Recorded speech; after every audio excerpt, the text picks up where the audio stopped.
All right, Gator Nation, Florida beat Kentucky 71-63 in the SEC Tournament quarterfinals. And this wasn't just another win, this was historic, as this was just the second time in the 99-year rivalry between these two teams that Florida's beaten Kentucky 3 times in the same season. And the biggest part to me is Kentucky hasn't led at all in any of those 3 games. If that doesn't say something about this group, I don't know what does. The good. Florida didn't just win inside, they controlled the game there. They scored 30 points in the paint and held Kentucky to only 8 offensive rebounds all game. Combine that with an overall 50-29 rebounding advantage, and you've got a team that dictated every physical aspect of this game. Let's hit the stats. Alex Condon led the way with 22 points, 10 rebounds. Thomas Houck was right there with 13 points and 8 boards.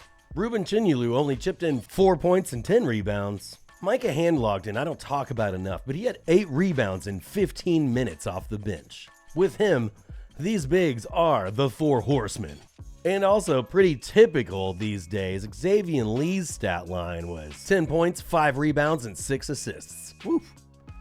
Florida's front court depth didn't just win this game. It overwhelmed Kentucky. And it's a big reason why Kentucky hasn't led for 1 second of these 3 matchups this season.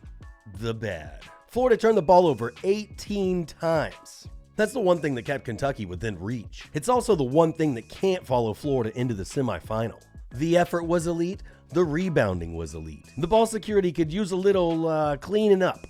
And the ugly. Florida shot 3 for 20 from deep, and they scored just 21 points the entire second half.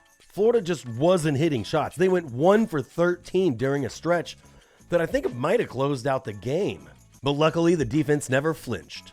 They dominated the glass, contested everything, and dictated the physicality. And Florida obviously didn't win this one because of their offense. They won it because they turned the second half into a slugfest of a game, and Kentucky couldn't handle it. The Wildcats scored 8 points after halftime. 8 points. Florida dragged Kentucky into a fight, leaned into their physicality, and suffocated them possession after possession. When your defense is that good, you can survive an ugly shooting night and still control the game. This wasn't luck. Again, this was identity. And it's the kind of identity that obviously wins in March. This wasn't just big, it was historic. I still can't believe that Florida's beaten Kentucky 3 times this season and Kentucky hasn't led once. Not 1 possession, not 1 moment, but not 1 second of the clock Kentucky has led. Florida didn't just beat Kentucky again, they controlled them. And that's the kind of dominance that changes how people talk about your program. Next up, we've got Vanderbilt with a trip to the SEC championship game on the line. If you recall the last game between these two, it was an absolute shootout in Nashville. Florida won 98-94. That game saw 5 Gators in double digits, and as a team, they went 9 for 24 from beyond the arc. If Florida tightens up the turnovers and can find the bottom of the well from deep, everything else, the defense, the rebounding, the toughness, is already in championship form. This team is built for March. This game once again proved it, so go Gators. Free.